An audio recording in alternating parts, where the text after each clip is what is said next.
What is going on, everyone? I'm Knux Pro, and welcome to the third and final part of the Die Rise 50+ round solo strategy or tutorial. If you missed part 2 or part 1, there should be annotations on the screen and links in the description. In part 2, we talked about perk selection, and we continue to point build so we can get the rest of our perks and take a few shots at the box. So now we are in the position where we need to make a choice about what our second weapon is going to be, because we have everything. We have all 4 perks that we need. We have claymores, we have semtexes, we have the soliquifier. Now it's about what gun do you want to carry as your secondary. So honestly, this is up to you. It really doesn't matter what your secondary is, because the soliquifier alone will take you to 50+ rounds by itself. The only reason I have a secondary is, well, because obviously you have to have one, and because I use that as my insta-kill weapon, so when insta-kill comes up, I'll pull out my secondary just to save a little on soliquifier ammo. So common thought would be get the most powerful gun behind the soliquifier, which would be the Mustang and Sally or the ray gun. Now remember, when you're at round 50, those guns are going to take forever to kill a zombie anyway, so 50+, you're running soliquifier by itself anyway, so the secondary, again, is irrelevant of what it actually is. Now, Mustang and Sally, we have to get rid of the M1911 to point build and do all our stuff in the beginning, so that's out of the question. So I turned to the ray gun. Now, I was all about the ray gun until this game, where I actually go down from ray gun splash damage on round 51. So I am no longer about the ray gun, because the thinking is, why am I going to have a ray gun or a Mustang and Sally as my secondary weapon when they both cause splash damage, when they don't really do anything past round 50 anyway, and you're primarily using the soliquifier, so you might as well just get any old weapon. And that's why I recommend getting the AN-94. Now I know I don't have it in this video, but it's just something I've learned over playing this map for hours and hours and hours. I recommend getting the AN-94 and pack-a-punching it. As you saw before, I grabbed it off the wall on my way here, so it's on the way to this hoarding area that you're going to be in for the rest of the game. You could just grab it off the wall. You don't have to worry about going to the box and saving even more points to go to the box, and the box moving to different buildings, and then you got to go to different buildings and risk that the zombies you left behind will die and the round will start and you'll be in a bad area.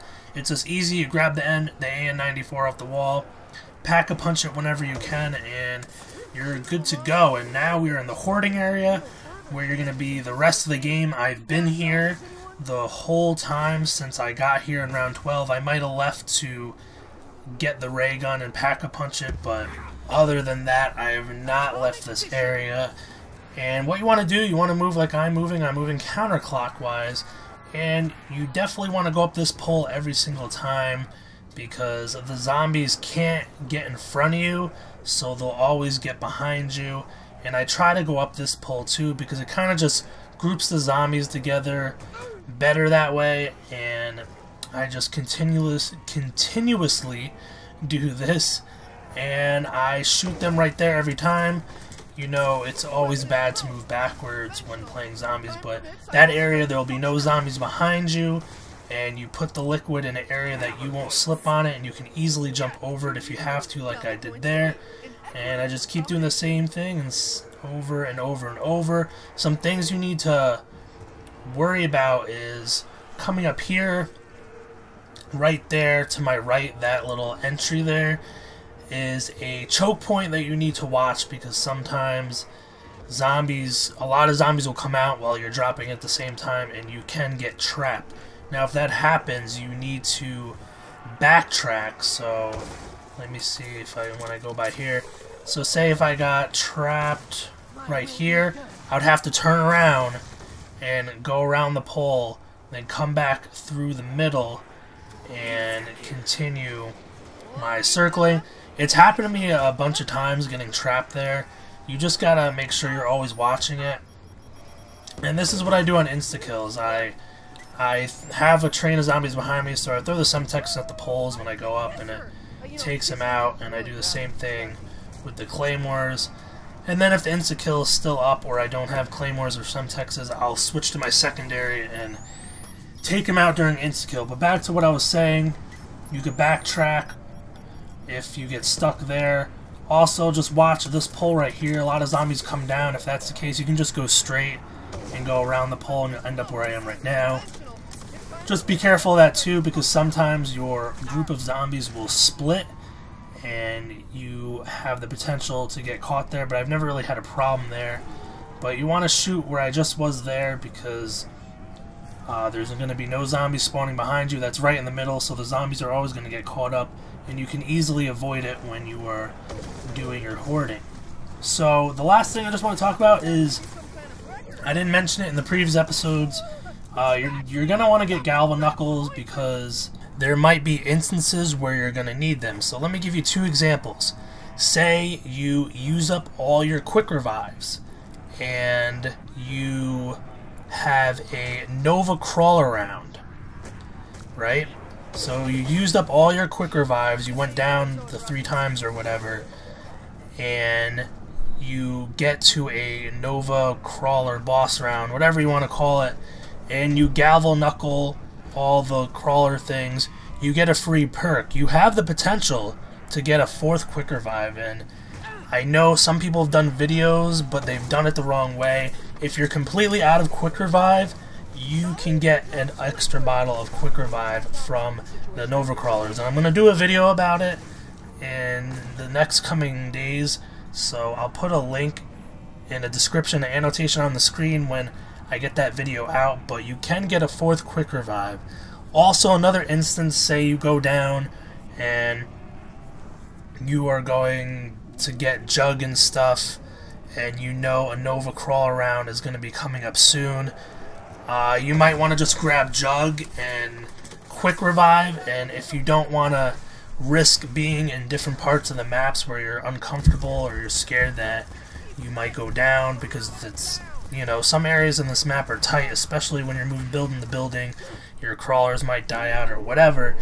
You have your Galva Knuckles and you can get hopefully a perk that you want from the Nova Crawlers. So the last thing I wanted to talk about is if you're in the situation where you have used up all your quick revives and you are far away from a Nova Crawler round and you don't think that you'll be able to get that free quick revive and you want to feel protected, or you do the Nova Crawler round and you don't get quick revive, you get like Mule Kick or something, and you want to feel safe, get Who's Who, because the perks that we need for the strategy are Jug, Speed Cola, Double Tap, and Quick Revive, and when you don't have Quick Revive anymore, you have to go to Who's Who, especially if the situations I presented before happen.